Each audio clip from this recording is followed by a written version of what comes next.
E estamos de volta com o BBcast, seu podcast de automobilismo e outros nerds. No episódio de hoje vamos falar sobre o GP da Holanda, aquele realizado, vencido, imperado, dominado por Max Verstappen em Red Bull. E aqui comigo está a Débora Santos Almeida. Bem-vinda, Débora.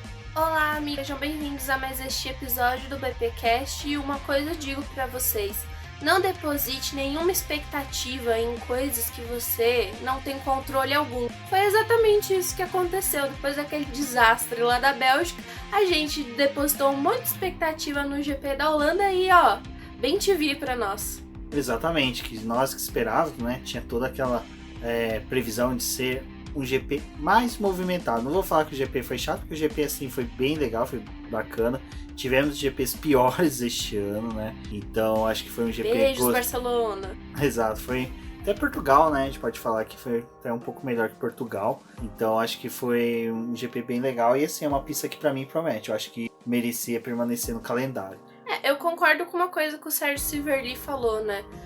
Esse tipo de GP em que a gente não tem muita ultrapassagem, a gente consegue observar outras coisas na pista, desempenhos, outras coisas que vão além do que é a Fórmula 1, né? Tipo assim, não é só ultrapassagem, tem outras questões. Então a gente vai debater aqui algumas coisas que aconteceram nessa corrida. Exatamente, mas antes disso, aqueles recadinhos do Paddock, entre eles, não se esqueça de se inscrever no canal do Boletim do Paddock, auxilie a gente a chegar a 2 mil inscritos até o final do ano, que é a nossa meta para 2021. E assim, completando os 2 mil inscritos, eu vou pagar a prenda de fazer um chui ao vivo numa live, né? Então, se prepare estômago, mas se prepare você também para se inscrever no canal do Boletim do Paddock. Compartilhe com seus amigos, convide aí o pessoal a poder se inscrever, conhecer o nosso projeto, porque tá ficando cada vez melhor e mais bacana produzir conteúdo para você. Bom, pessoal, conheça também lá o nosso canal no YouTube. É muito importante vocês irem lá e verem o nosso trabalho. Aproveita para poder se inscrever lá no canal, onde a gente também está trazendo alguns vídeos sobre o piloto, sobre as categorias. E passe por lá para poder conferir esse material e também deixar o seu pedido aí de algum próximo vídeo que pode estar pintando lá no canal e que pode ser de um assunto que você quer ver. Então, confira o nosso trabalho.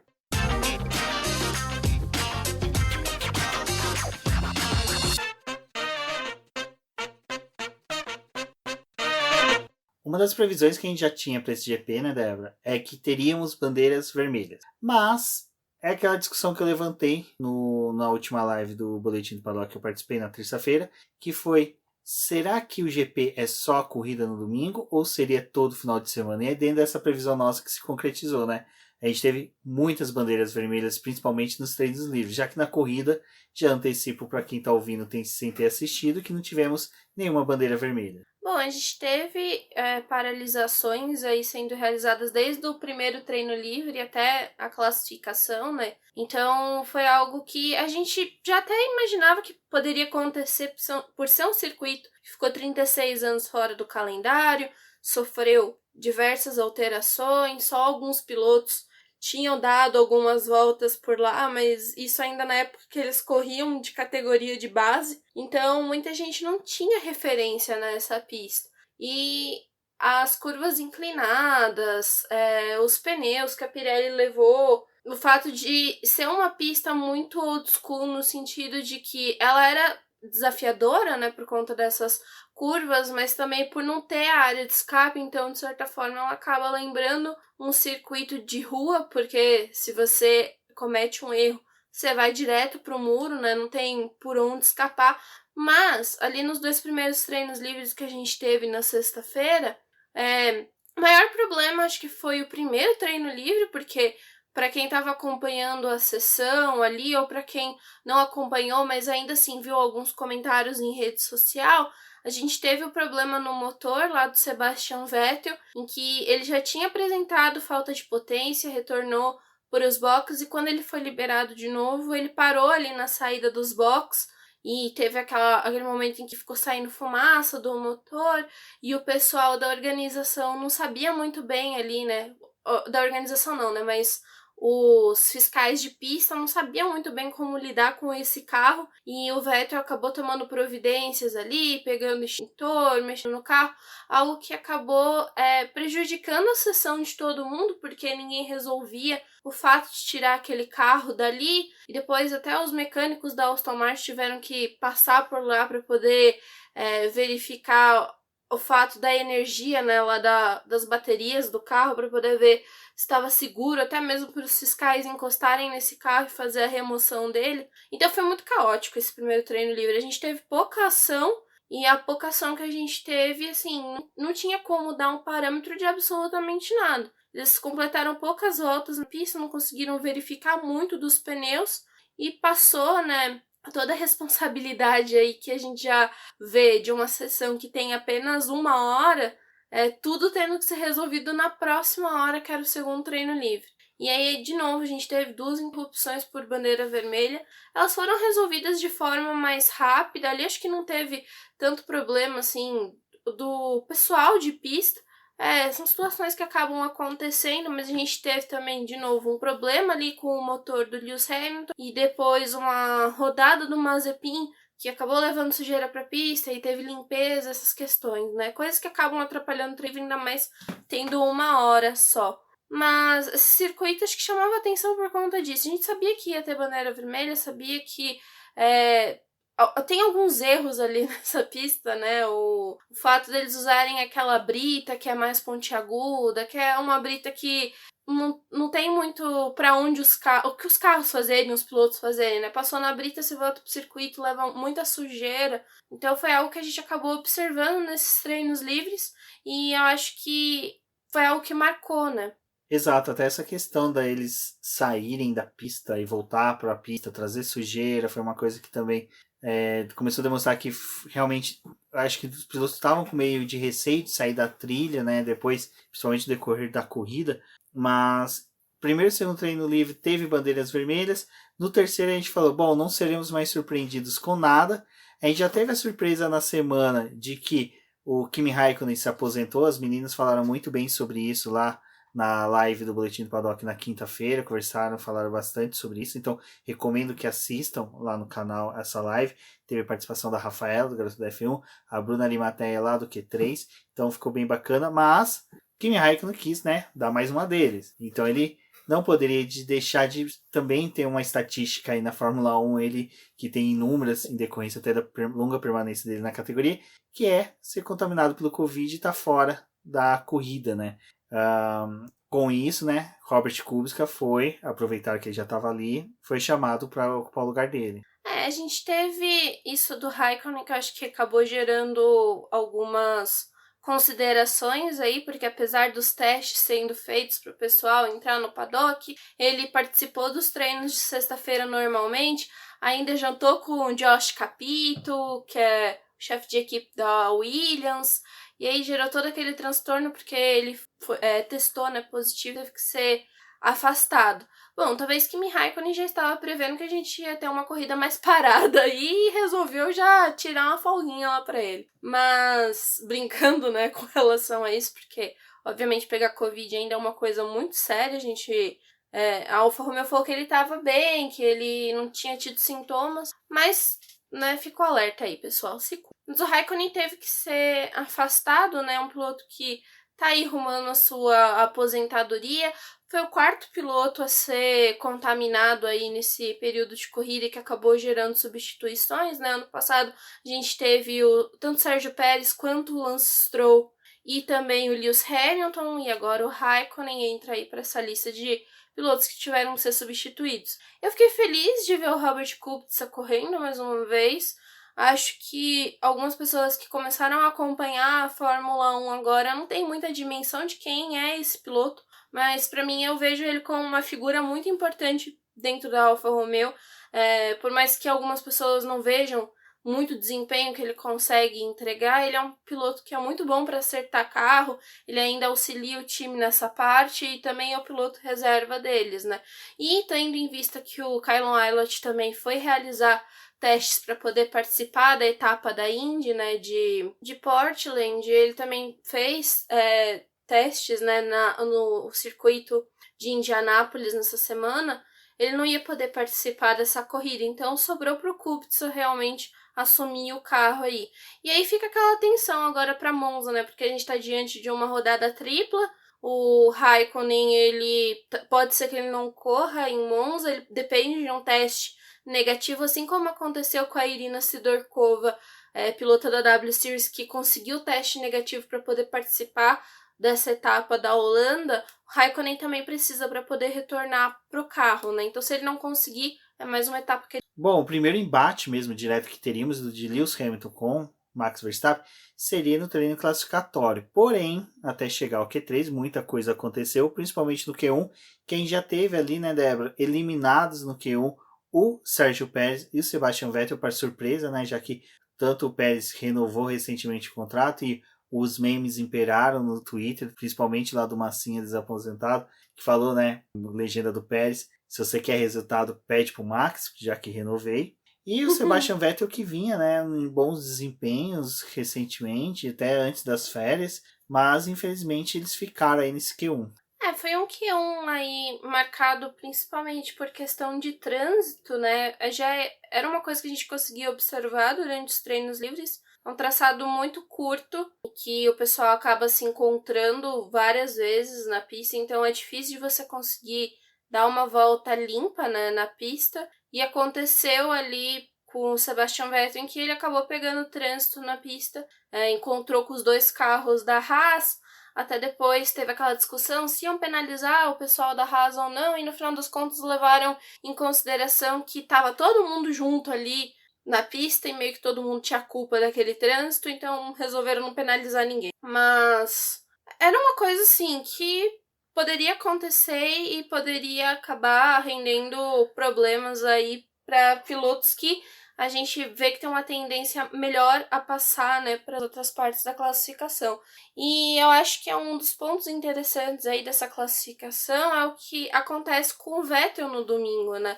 Um dos resultados para levar a Aston Martin a não conseguir pontuar no domingo foi a classificação ruim que eles fizeram, porque nesse circuito dependia muito dessa classificação para você conseguir trabalhar algo melhor para a corrida, né? E como eles não conseguiram, eles ficaram muito dependentes disso, e por mais que eles tenham tentado estudar estratégia, não tinha muita coisa para poder fazer para o restante do fim de semana. Exato, essa questão do treino classificatório ser primordial para o GP era uma coisa que quando o Zandvoort entrou no calendário, a gente já falava sobre isso. A gente falava, gente, eu, por exemplo, não assisti ao vivo as corridas que ocorreram, mas li bastante, até para a gente produzir os textos para a série 365 dias do Boletim do Paddock. Os meninos produziram textos referente a essa pista. A gente teve também, eu já assisti algumas provas em VT e a gente via que realmente era uma pista travada. A gente já vinha falando sobre isso. Mas a questão que pegou mesmo, que atrapalhou muito, é que a gente espera uma pista travada na corrida, e não uma pista travada no classificatório, né?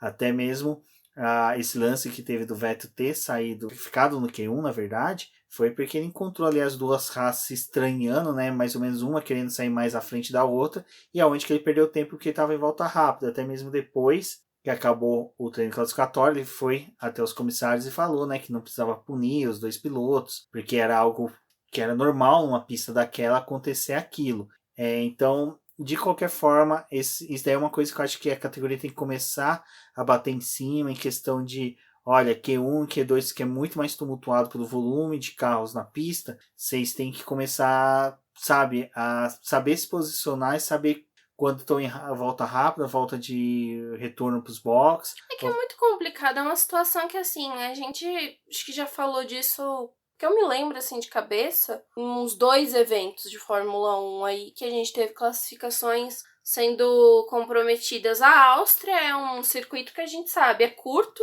é rápido, todo mundo se encontra, tem muito dessa coisa de ficar negociando com o outro. A parte ruim é que muitos deles deixam para poder sair no final, para poder pegar a pista melhor, em melhores condições, mas é a hora que todo mundo quer pegar a pista. E durante a classificação, deu para poder observar também o fato de que eles estavam indo para a pista e naquela saída ali do pit lane o negócio já estava caótico. Porque ninguém saía um atrás do outro, tá? Todo mundo esperava um sair, aí dava uma distância, saía o outro. E isso, tipo, vai gerando uma distância que você vai se encontrar com outras pessoas na pista, que vão já ter aquecido o pneu, que já vão estar em volta rápido. Então foi um negócio, assim, que não tinha muito o que fazer e acho que eles não souberam direito negociar essa parte da classificação, né? A gente teve alguns pilotos que já tinham conseguido um tempo bom para poder avançar, mas os que não conseguiram, quando saíram ali faltando 4 minutos, arriscaram, né? Muita coisa. Pra vocês terem uma ideia, a gente teve um corte aqui, porque eu tentei uma solução, aí eu olhei pra Débora e falei, não vai dar certo, voltei.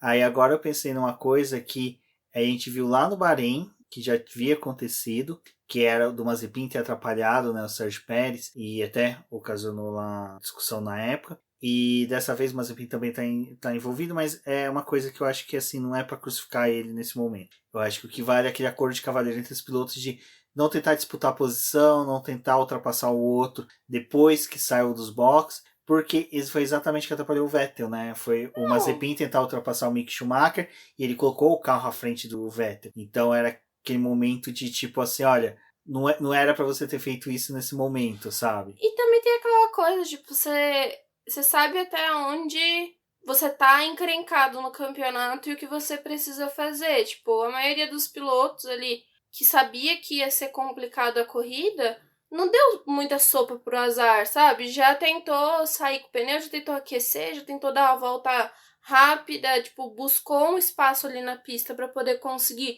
Outros optaram por um outro momento de pegar a pista que não deu muito certo. A gente viu as Williams, que acho que é um dos melhores exemplos, em que eles estavam entrando na pista em momentos em que o pessoal não gosta muito, que é no começo da sessão, ou logo depois que tem aquela parada que vai todo mundo para os boxes, eles estavam em pista tentando dar a volta deles, tanto que foram 2 carros que passaram para o Q2. Então, você escolhe o momento que você quer sair, você que caga a tua volta. Exatamente, é aquela coisa, né? Você optou por sair mais tarde, é complicado. Bom, e já, como a Débora falou, né? Latifi e o Russell seguiram pro Q2, mas também ficaram no Q2. Até a Ana Molinari lá do Área de Escape. Área de Escape? Área de Escape. É porque tem a área restritiva. A área restritiva, área de escape, é muita área, né? Mas enfim. Ela até falou que ficou mal acostumada, né? Com ver o Russell indo pro Q3, indo pro pódio, festejando, abrindo champanhe, assinando contrato ainda não. E o cara acabou ficando no Q2, mas, cara, ele colocou o carro em 11º, já é uma tremenda de uma vantagem. Colocou à frente do Tsunoda e do Lando Norris, né? Diga-se de passagem que esse final de semana o Lando Norris não estava bem de forma alguma.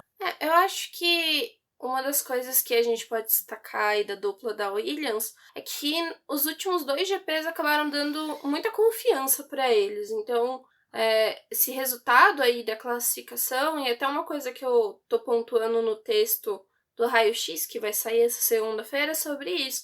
Sobre o fato de que o próprio Russell, ele falou que ele tava muito confiante para poder dar aquela volta, que ele acabou errando. Então, tipo, ele tava tentando, né, passar o carro pro Q3. Poderia ter dado muito certo tanto aquela volta dele quanto do Latifi. O problema é realmente a pista, o carro, a questão do direcionamento do vento. Assim, tem muitas variantes aí, né, que podem fazer o piloto errar. E isso poderia acontecer. O do Russell até foi um acidente menos prejudicial, porque ele deu uma batidinha ali, mas não acabou danificando o carro. Já o Latifi danificou a parte traseira do carro. Foi algo que a Williams teve que fazer uma avaliação, porque a gente teve os 2 carros da Williams, né, com batidas, então acaba que os mecânicos têm que se desdobrar para poder fazer uma verificação nos 2 carros. Mas o Latifi foi o único que necessitou da troca, né, do câmbio, e foi penalizado, precisou largar dos boxes, né? Então era algo que acabou acontecendo pelo menos só com um dos carros, né? É uma pena ali, porque realmente os 2 carros estavam bem, os 2 pilotos estavam bem, então é uma lástima, né? Mas legal de ver aí novamente a Williams entregando o resultado, o George Russell mais uma corrida exemplar dele, sem reparos, assim, perfeita. E aí chegamos, né, pro famigerado Q3, aonde a gente já estava vendo um embate entre Max Verstappen e Lewis Hamilton, mas a gente viu ali um estranho no ninho, né, que foi o Giovinazzi, que parece que falaram, olha, um já aposentou, temos que saber que vamos renovar com o segundo. O cara já tá entregando o resultado no treino classificatório. Ele É um piloto que estava já mostrando um certo desempenho interessante durante os treinos livres. E uma das coisas que às vezes me faz não ficar iludida, mas tem que confirmar desempenhos aí durante... Confirmar a sua ilusão. Confirmar minha ilusão, né? Tô tentando dar um nome pra isso aí, mas...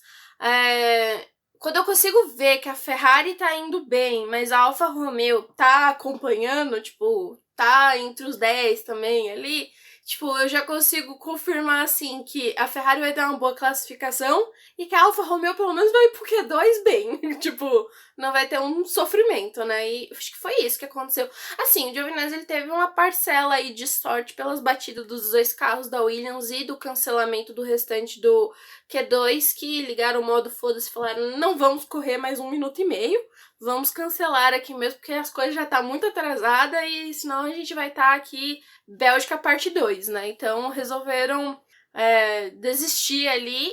Eu até achei engraçado o pessoal falando, nossa, mas se tivesse um Hamilton e um Verstappen ali preso no Q2, vocês acham mesmo que o Masi ia tirar esse 1 minuto e meio ali que foi descontado? Acho, porque ele ia querer o caos, entendeu? Ele ia querer que eles largassem ali no meio mesmo, se vira pra poder realizar a ultrapassagem. Na verdade, era isso que estava escrito no ingresso atrás, entendeu?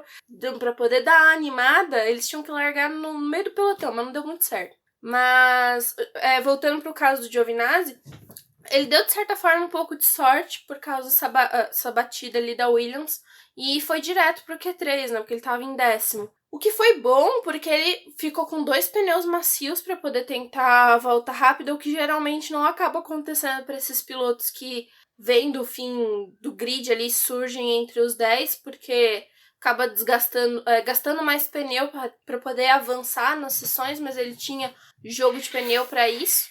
E a gente teve ele tentando ali brigar, né? Conseguiu um 7º lugar. Um resultado muito bom, assim, tendo em vista que a gente tinha 2 carros da Alpine, tinha o Daniel Ricciardo ali, então Giovinazzi compareceu muito bem. Tudo bem que tava todo mundo pensando na pole do Max, mas eu estava muito feliz com o 7º lugar. Foi um resultado bom pro Giovinazzi, até o Ricciardo, né, apareceu ali na frente, sabe, surpreendendo a todos, né, vai entender o que aconteceu, mas acho legal, acho bacana, parece que ele se encontrou numa pista que é de difícil ultrapassagem, teve todas essas nuances aí de classificação, de pista lotada. Acho que foi olha, temos chances de manter a McLaren à frente da Ferrari, meu Deus, não conseguimos, mas à frente da Ferrari no Mundial de Construtores. Não conseguimos. Também não conseguimos.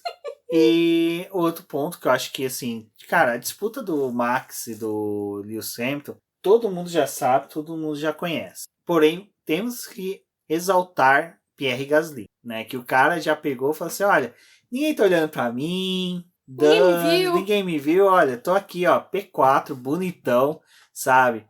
Eu acho que nunca alguém secou tanto pro Bottas rodar e o cara conseguir um P3, que teria sido legal, olha ali, tirando foto junto com o Hamilton, junto com o Verstappen, mas o Gasly, eu acho que foi um piloto que surpreendeu bastante no classificatório, eu acho que tudo bem, Lewis Hamilton e o Verstappen ficaram a 0,38 de cada um, ficou. Verstappen dizem que fez a última volta sem abrir o DRS, fez, mas cara, o Gasly colocando aquele AlphaTauri ali no P4 foi muito bom e foi sensacional. O que já começou, né, para os fãs do francês, já começou a dar uma alegria e uma expectativa boa para a corrida, né, porque é aquela coisa, várias bandeiras vermelhas, chances de acidentes eram grandes, vai que na corrida, né, sobra aí um lugarzinho pro pódio e era preenchido aí pelo francês. E acho que uma coisa também aí, falando sobre o pole mesmo, que foi o Max e o segundo lugar que ficou com o Hamilton, né? O Bottas, ele tava tendo um desempenho interessante nos treinos livres, também tava andando bem. De certa forma, ali em algum momento até parecia que ele ia ficar com a segunda posição, mas eu acho que o retrato que a gente tem da classificação de uma distância pequena entre os dois, que foi de 0,038, foi algo que a gente consegue reverter até mesmo para a corrida. O Max, ele não conseguiu dar muita distância do Hamilton. Teve alguns momentos que rolou uma distância entre eles, mas foi algo que depois foi amenizado pelas características da pista. Então os dois conseguiram entregar, obviamente a gente esperava um desempenho bom da Red Bull e o Max também, né?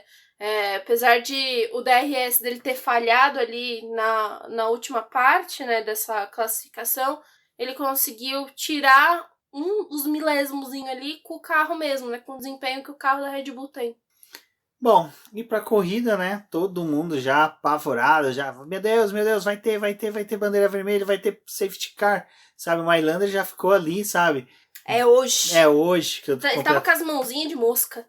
Exato, com as mãozinhas de mosca, esperando ali para poder dirigir aquele lindo Aston Martin como safety car. Mas, largada limpa, primeiras voltas limpíssimas, sabe? Teve ali aquele embate entre Giovinazzi, Fernando Alonso, né? Carlos Sainz. Então, acho que foi bem bacana esse daí.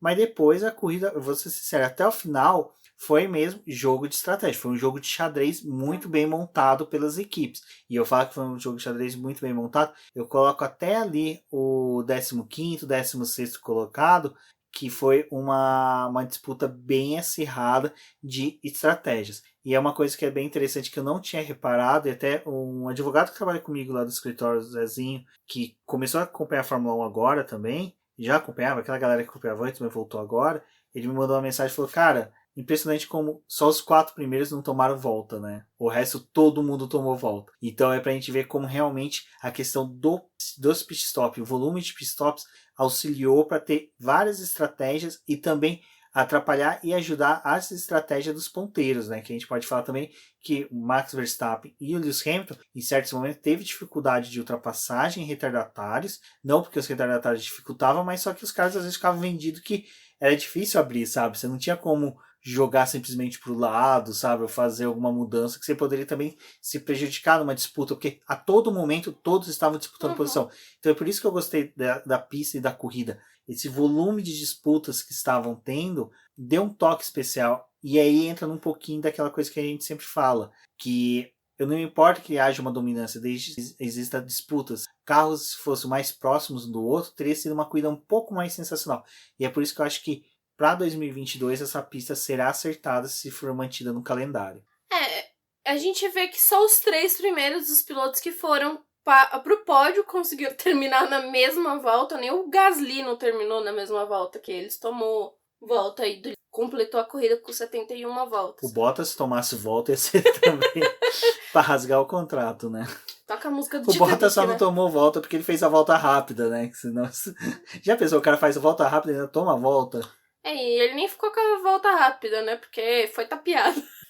Ele quis tapear, mas foi tapeado. Foi uma troca de tapeação. Mas eu acho que, assim, em questão de estratégia, era uma pista de estratégia. Quando a gente fala que você depende da classificação e do restante do que vai acontecer na corrida, tem toda essa análise do que você vai fazer. Por ser um circuito novo para todo mundo ali, a gente teve algumas variações aí de estratégia, mas dá para poder afirmar que grande parte do grid acabou apostando para poder largar com os pneus macios, e foi algo até que acabou me chamando a atenção da decisão da Aston Martin para os seus 2 pilotos de largar com pneu macio, sendo que eles em circuitos travados, né, mas principalmente no circuito de rua, eles estavam fazendo estratégias diferentes dos seus concorrentes para poder avançar. Então, em um dado momento, eu achei que a Aston Martin ia fazer a largada até com os pneus médios, mas eles optaram pelos macios, acho que muito pelo conforto de ter mais aderência nessas primeiras voltas, mas um dos pontos assim que muitas equipes acabaram relatando é que por conta das interrupções que eles tiveram ali pelas bandeiras vermelhas geradas nos treinos livres, eles não tiveram muito tempo para poder confirmar a durabilidade dos pneus. Então eles sabiam mais ou menos como é que ia funcionar o macio, mas não tinham muita ideia da operação do médio, quantas voltas ele ia durar a mais que o macio, e se compensava instalar esse pneu aí para a própria largada para poder permanecer mais tempo em pista. Então foi algo que trouxe uma dúvida para esses times, e como o Mins falou, para o próximo ano acho que as equipes vão ter mais uma dominância com relação a conhecer melhor o circuito, mas eles também já vão ter passado um período, né, do calendário ali com os pneus de 18 polegadas, e talvez conseguir já trabalhar de uma forma melhor, né? Obviamente muita coisa vai mudar com esses pneus de 18 polegadas, mas todas as equipes né, todo o grid trabalhou com os 3 pneus, né, com os 3 compostos, assim, não foram todos os pilotos, mas os 3 pneus foram utilizados na corrida. Então, teve gente que optou por fazer uma parada só e usar pneu médio até o final, e acreditar que essa goma ia durar até o final.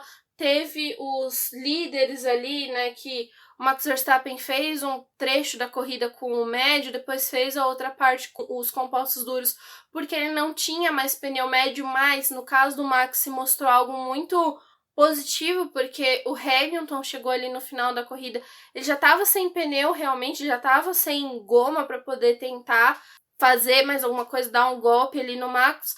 E a gente até teve uma discussão, né, com relação a isso, que o Rubens falou, pô, mas por que o Max não foi com pneu médio? Eu falei, Rubens, mas ele não tinha que ir com médio. O Max, ele tinha que ir de pneu duro, ele tá na liderança, tipo, quem tem que correr atrás dos BO é o segundo colocado. E se o Hamilton conseguisse chegar, ele tinha que ter pneu, tinha que ter mais goma pra poder chegar no Max. Talvez se trabalhar em uma janela de operação igual a do Max de pneu duro, ia funcionar muito melhor pro Hamilton. Mas não aconteceu, sabe? E ali eles ficaram naquele impasse depois no final para poder brigar por volta rápida, né? Tanto o Hamilton quanto o Bottas. Então acho que assim, foi uma corrida interessante por isso, para você analisar desempenho de pneu e a capacidade das equipes de lidar, né, com uma pista que eles não conhecem. Uma coisa que eu achei legal dessa pista é que o pit stop é rápido. Então isso dá para fazer muita resposta de estratégia. E nesse ponto, realmente, na minha cabeça, a jogada da Red Bull não era boa, mas no final se mostrou sendo.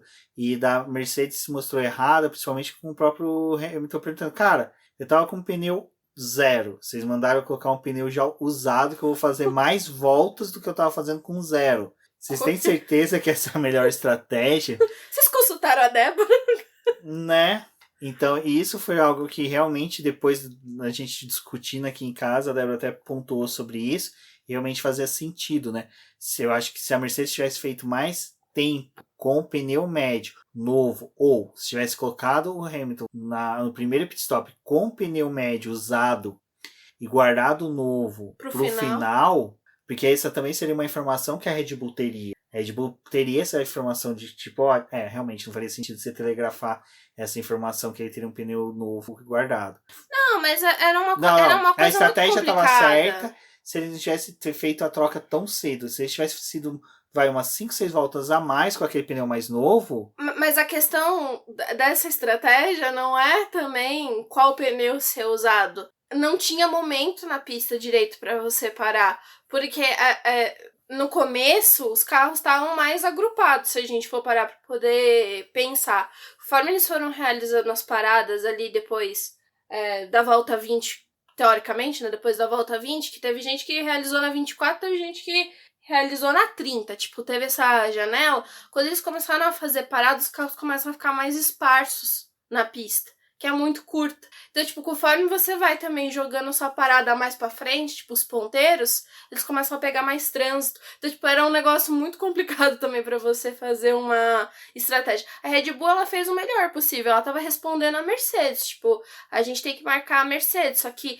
eles, acho que tiveram uma leitura mais interessante por questão de que eles já sofreram isso no começo da temporada e sabiam que, tipo, pô, tudo bem, a gente não tem mais um pneu médio. A gente não tem ideia de quantas voltas o médio vai durar. Então vamos botar o pneu duro, sabe? Porque o pneu duro a gente vai ter uma janela de operação muito maior do que o médio, tipo, quando ele começar a apresentar queda. E aí eu acho que essa foi a sacada da Red Bull. Tipo, a gente tá respondendo a Mercedes, mas a gente vai responder com um pneu diferente. Nessas de resposta, eu tô até olhando aqui para uma planilha que tem da Pirelli, que tá perto no computador da Débora. Olhando assim, eu vi uma estratégia que foi muito burra, que foi da McLaren com o Norris, né? Que ele veio, largou de pneus amarelos, que é os pneus médios, faz um pit stop bem à frente, por mais da metade da corrida, e me coloca pneus duros pro stint final. Então, a do Norris também não é ruim. Caramba. Mas a parte ruim do Norris é o que eu tô te falando. Quando o Norris fez a parada dele, as posições dos pilotos em pista já estavam tão esparso que independente do momento que ele parasse, ele ia pegar trânsito. Tipo, então pro Norris também ia ser ruim por esse fato. Tipo, se você acompanha outros pilotos, você fica meio vendido com desempenhos parecidos. Quando você faz uma estratégia diferente, você tenta ganhar algum espaço em pista, mas você corre o risco de pegar trânsito. A única coisa que faz o Norris terminar nos pontos foi porque a McLaren ela decidiu sacrificar o Daniel Ricciardo. Tipo, eles viram que, bom, o Daniel ele não tem mais chance pra poder conquistar ponto e ele não vai ir além disso. Tipo, não pela capacidade do Ricciardo, mas porque, tipo, eles não tinham mais como mexer pés. E o Norris, tipo, como ele tava com um pneu mais novo, que era o duro, ficou fácil dele ganhar a posição do Ricciardo e, tipo, terminar nos pontos. Tá, Não tinha muito o que fazer. Tá, já queria falar mal da McLaren, deixa eu nem eu falar mal da McLaren. Ai. Não, mas assim, realmente, se olhar toda essa corrida, tem essa questão de estratégia. Como até eu comentei no começo, foi um jogo de xadrez onde que posicionar as peças nos locais ia se dificultar a atuação dos outros, né? E tanto que a McLaren pede pro Richard, olha, segura o Pérez, né? Disputa um pouco mais com o Pérez, porque eles sabiam que o Pérez ia ser um piloto que ia ganhar a posição do Norris, então precisava manter o Norris há mais tempo com o pneu. E ele foi a disputa direta com o Norris, né? Então, foi uma corrida gostosa por causa disso. A gente ficava olhando assim pro... A Alfa Romeo, eu xinguei ela na hora que ela enfiou o pneu médio no Giovinazzi. Eu falei, porra, velho, errou de novo! De novo! Sério mesmo, que vocês me fazem uma merda dessa. Engraçado, né? Todo mundo falando de... a areia fura o pneu, rasga o pneu, faz microcortes no pneu. Quem que vai lá sofrer o microcortes no pneu? Jesus, exatamente. Jesus não calçou as sandálias da humildade. Exatamente, ficou... coitado, teve que fazer um pit stop a mais, infelizmente. Mas do Giovinazzi foi isso, né? A participação dele foi reduzida a mais testes de pneus. Ai, garoto propaganda da Pirelli. Bom, quem teve um bom desempenho, assim, um desempenho muito bom na corrida foram as Ferraris, né? Uhum. Leclerc e o Sainz entregaram muito bem, apesar que houve aquela disputa, né, hispânica ali entre Carlos Sainz e Fernando Alonso, que foi muito gostoso de acompanhar, apesar que eu não sei o que deu na transmissão, que eles perderam toda a disputa boa, não me recordo o que eles foram filmar, só sei que uma hora eles voltaram assim, então o Alonso passou o Sainz, bacana. Mas o que é legal dessas disputas, que vale também lembrar da disputa do Pierre Gasly com o Fernando Alonso, é que muitos pilotos estavam procurando ultrapassagem do lado de fora da curva 1. E isso, cara, me deu uma sensação, assim, cara, um tesão tremendo na assistir a corrida, porque mostrou que os pilotos realmente estavam sendo audaciosos, estavam querendo disputar a posição, o Ocon disputando posição com o Fernando Alonso. Aí teve um momento que, né, do rádio, em que o Ocon pede para a equipe que tá mais rápido que o Alonso. Ninguém responde. É que eu acho que o pessoal combinou assim, toda vez que o Ocon fala alguma coisa do Fernando Alonso, a gente passa pro chefe de equipe. Bem te vi. Aí como não tem chefe de equipe definido, nenhum dos dois decidiu responder o Ocon, né? É aquele ditado. Cachorro com 2 donos morre de fome. O Ocon o piloto de 2 chefes de equipe, morre atrás do companheiro. Nossa, o Ocon, ele foi completamente esquecido ali. Tipo, ele pede e fica aí, companheiro, fica aí, meu jovem. O Alonso O Ocon é aquele meme que tem do Tio Halfman. Acho que esqueci alguma coisa. Se não é importante, você esqueceu mesmo. Aí tem a criança lá, o Ralph, tomando chá. É isso, é o Ocon, cara. Nossa, coitado. E o pior é que o Ocon, acho que ele tá na mesma vibe da Williams, né? Tipo, movido por algo que ele conseguiu, que foi uma vitória, não sei o que. E, obviamente, dá um gás, né? Pra você arriscar alguma coisa. Mas Bottas está aí pra poder provar que não importam vitórias, você não consegue ter voz na sua equipe, né? Então... Mas o Fernando Alonso, no final das contas, assim, ele conseguiu, de certa forma, provar que ele tinha ritmo, mas o desempenho dos dois estavam muito parecidos, assim, no começo. Eu acho que mesmo se o Ocon tivesse realizado a inversão ali com o Alonso, não ia mudar muita coisa. Acho que o fato foi realmente o Fernando Alonso ter conseguido negociar com o Sainz na última volta para poder conseguir ultrapassar as Ferraris, porque teve um momento ali que eles estavam separados, né, pelos segundos, e aí do nada, tipo, o Fernando aparece atrás do Sainz, assim, tipo, oi, cheguei. Aí eu tenho pneu. posso passar? E, tipo, foi isso, sabe? Tipo, esse foi o final. Acho que o Sainz, ele ficou, mano, eu fiquei aqui até essa miséria dessa corrida acabar, na minha posiçãozinha que eu consegui com tanto esforço na classificação, depois de eu ter batido meu carro no terceiro treino livre, que a Ferrari teve que reconstruir meu carro pra poder vir esse homem me passar. Mas foi o que aconteceu. Tinha os dois no Fantasy. Outro piloto também que teve uma prova boa, mas eu não acho que foi o piloto do dia, apesar da votação, que foi o Sérgio Pérez. Acho que foi uma votação emocionada aí. Foi muito emocionada dos fãs. Me desculpem, mas, cara, eu acho que... Pior que foi uma corrida que tava meio difícil de decidir, né? Cara, o cara que eu vou falar que merecia o piloto do dia foi o cara que não teve um momento... Só teve um momento que foi na hora que ele ultrapassou o Fernando Alonso, que foi o Gasly. Que pra mim, o Gasly foi o piloto do dia. Largou em quarto, fez uma corrida tranquila, não incomodou ninguém, não atrapalhou ninguém, fez um pit stop só, sabe? Até eu gostei de um meme que o estagiário da Fórmula 1 postou no Twitter, que é um castelo, né, gigante, que fala, ó, o castelo que o Gasly construiu na cabeça de Tsunoda. Eu discordo, porque a cabeça de Tsunoda, tadinho, não dá pra construir um castelo daquele lá não, né? Só se for um castelinho de areia do Tonho da Lua. Mas é complicado que o Gasly, pra mim, correu muito mais, porque, cara, toda hora que o Pérez tem que fazer uma corrida de recuperação, dá o prêmio pra ele, desculpa, não é mérito. E ele não fez por merecer, cara, não foi um bem na classificação. Dessa vez foi bem complicado, assim. Não fez uma boa classificação, sabe? É um piloto que realmente já vem na Bélgica, já sendo contestado, que parece que, mano, tem uma maldição de quem assina contrato. Assina contrato, o cara, tipo, sabe... Porra, cara, renova o contrato, não quer fazer entrega de resultado. E o Pérez parece que toda vez que o pessoal quer louvar ele, quer é uma corrida de recuperação. Então, fora assim, vai com um contrato com o Giovinazzi, né? Pra ele permanecer, olha aí. Assinado de sábado pra domingo, né? Mas o Pérez parece... Não, o Pérez, se ele gosta tanto de corrida de recuperação, ele corre numa categoria que tem grid invertido. Vem pra Stock Car, fazer a segunda corrida, pronto.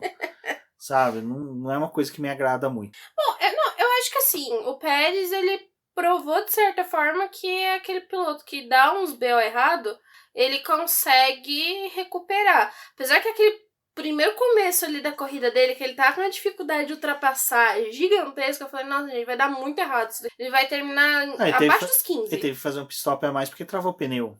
Então, e acho que a sorte dele foi que ele... Teve as outras paradas dos outros pilotos, que foi a estratégia que era, tipo, praticamente que o Norris aderiu, né? Por ficar mais tempo na pista e se aproveitando das paradas dos outros para poder ir subindo um pouco. Tipo, pro Pérez isso acabou funcionando, ele teve ritmo também no final ali para poder realizar algumas ultrapassagens, mas quando ele já tava dentro do top 10, né? Tipo, foi a corrida do Pérez. Exato. Bom, e pra chegar finalizando aí a prova não, desculpa, o podcast, tivemos a vitória do Max Verstappen, que foi bacana, cara, foi sensacional ver a torcida presente, o pessoal vibrando, o pessoal curtindo, acho que foi muito legal, acho que valeu a pena, acho que os holandeses queriam bastante essa prova, no ano passado já queriam ela, e uma coisa que eu gostei muito foi que, além da vitória do Max Verstappen, não teve aquela famigerada, aquela ridícula, patética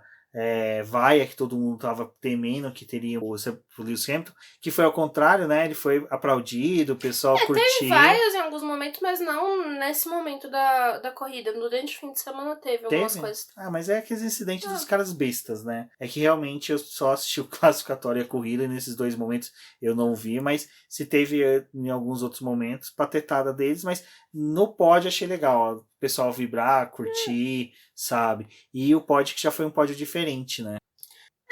Com a menina cantando dela. Sim, porque pódio diferente, porque eu acho mais essa configuração Max Verstappen, Lewis Hamilton e Bottas a gente já viu 30 vezes, né? A cantora que cantou o hino antes... Sim. Veio e cantou o hino novamente. Eu acho, aí até o pessoal falou, nossa, mas será que já estava combinado com ela? Provavelmente, né? A gente só não consegue combinar com uma cantora aqui no Brasil porque não tem piloto brasileiro, né? Se tivesse. Mas assim, foi interessante. Quebra de protocolo, né? Pra poder botar ela pra poder cantar lá o hino. É interessante porque a gente só escuta os arranjos do hino, olha só. Mas se for depender de pódio diferente. Ai, coitada da gente que abriu o Space lá Eu, a Bruna Arimateia, a Bia Rosenburg e a Paula Ferro para poder dar os nossos pitacos sobre a corrida e só veio, né, só ilusão, porque nada do pódio diferenciado que a gente queria aconteceu. Foi mais um pódio igual dos mesmos, né? Mas, assim, acho que a corrida deles foi interessante, né? Tipo, o fato do Verstappen em alguns momentos ter estabelecido uma diferença que passava de 2, 4 segundos pro Hamilton, depois pegava retardatário, aproximava tudo de novo. O Hamilton, acho que ele Isso teve... foi uma marca, né? O Verstappen não conseguia negociar bem com os retardatários. O Hamilton era mais preciso. E o também, Verstappen não. E também no momento que a Mercedes instalou o pneu médio, eles tiveram um rendimento muito superior ao rendimento que o Max estava tendo. Acho que o Max também conseguiu manter um pouco a primeira posição, porque ele não teve embate direto com o Hamilton. E aí a gente teve ele naquela primeira parada, que ele volta atrás do Bottas, o Verstappen vai tirando, né, o tempo ali, porque era algo que ia acontecer mesmo. E tem aquela ultrapassagem, tipo, que o Bottas não tinha...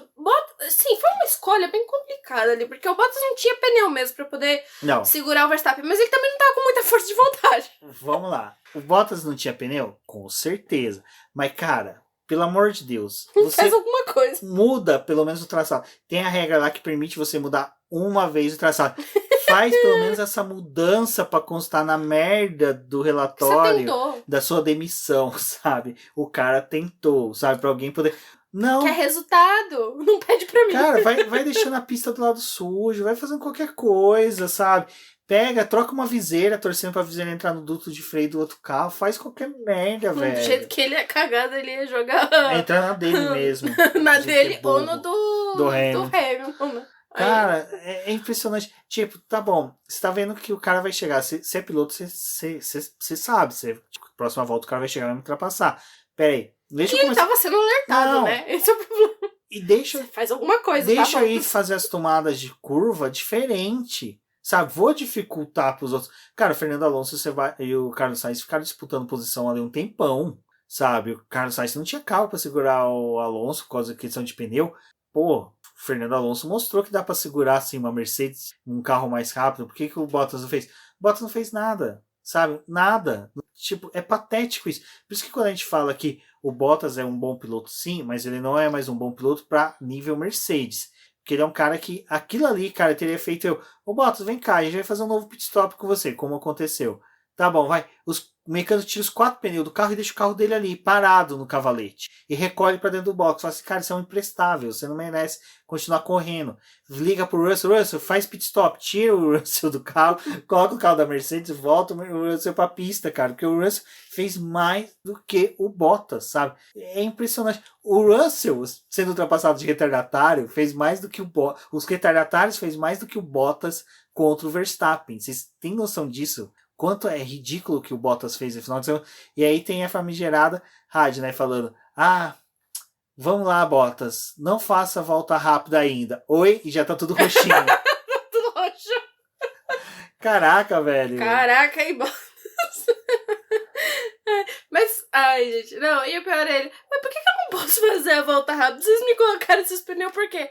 Bottas, eu tava reclamando que tava tendo vibração no carro, não? Verdade. Tipo, quando você dá aquela piscadinha pro outro, não.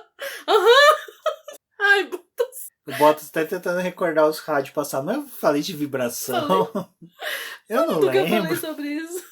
Tipo, é mesmo, né? Ele voltando ali. Cara, qual volta que eu falei de vibração nesse carro? Eu não lembro de ter falado de vibração nenhuma nesse carro.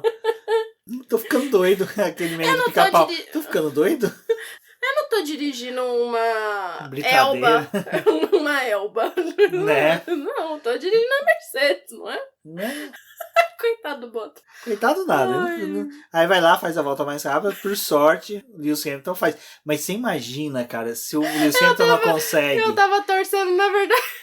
Porque nesse período aí, nesse meio tempo, a gente teve o Russell abandonando a corrida, né? Porque deu um problema no câmbio, mas eu acho que foi um negócio assim, tipo, se tá com problema no câmbio, aí termina a corrida que a gente pode trocar pra próxima corrida, né? Tipo, sem sofrer penalização. Mas o Russell ele faz uma parada ali que ele volta com o pneu macio. Eu falei, nossa, já pensou se o Russell caga com todo mundo e faz a volta mais rápida ele fora dos 10 primeiros e consegue...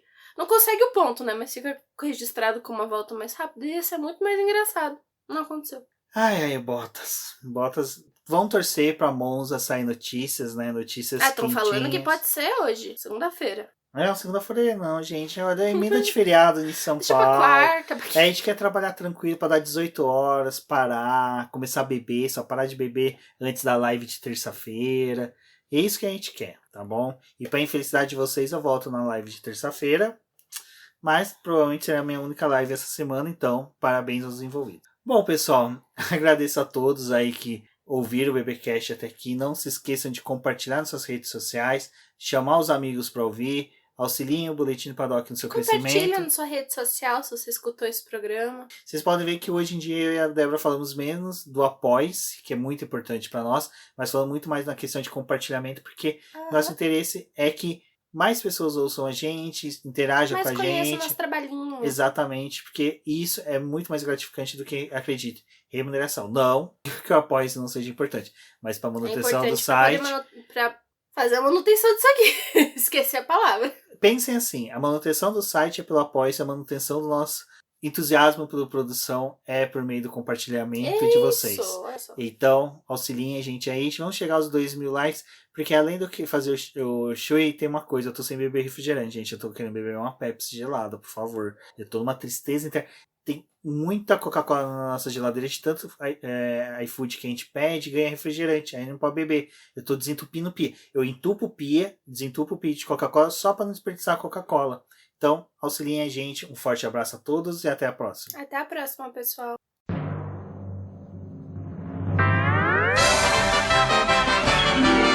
E agora vamos agradecer nossos apoiadores, aqueles que auxiliam o Boletim do Paddock através do financiamento coletivo e contínuo do Apoia-se. E são eles: Ricardo Bannerman, Maia Barbosa, Eliezer Teixeira, Luiz Fex, Arthur Felipe, Rafael Celone, Will Mesquita, Antônio Santos, Rogério Furano, Helena Lisboa, Cássio Machado, Carlos Del Valle, Bruno Vale, Eric Nemes, Bruno Shinozaki, Alberto Xavier, Will Bueno, Ricardo Silva, Beto Corrêa, Fabrício Cavalcante, Arthur Apóstolo, Sérgio Milano, Melquiades Veloso, Micael Souza, Ezequiel Bale, Silney Messi, Rafael Arílio, Rafael Carvalho, Fábio Ramiro, Lauro Vizentim, Maria Ângela, Thaís Costa, Rafael Catelã, Jane Casalec, Carlos Eduardo Valese, Tadeu Alves, Paula Barbosa, Ale Ranieri, Leandro Nogueira, Bianca Mês, André Brolo, Bruno Lima, Ivan Grego, Maicon Tavares, Thalita Santos, Diego Machado, Gabriel Sawaf, João Guilherme, João Rai e Gustavo Frigoto. Muito obrigado a todos aqueles que apoiam o Boletim do Paddock e auxiliam no nosso desenvolvimento e crescimento. E se você quer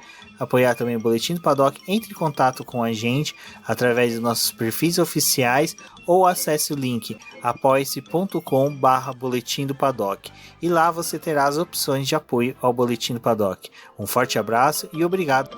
Isso é tudo, pessoal.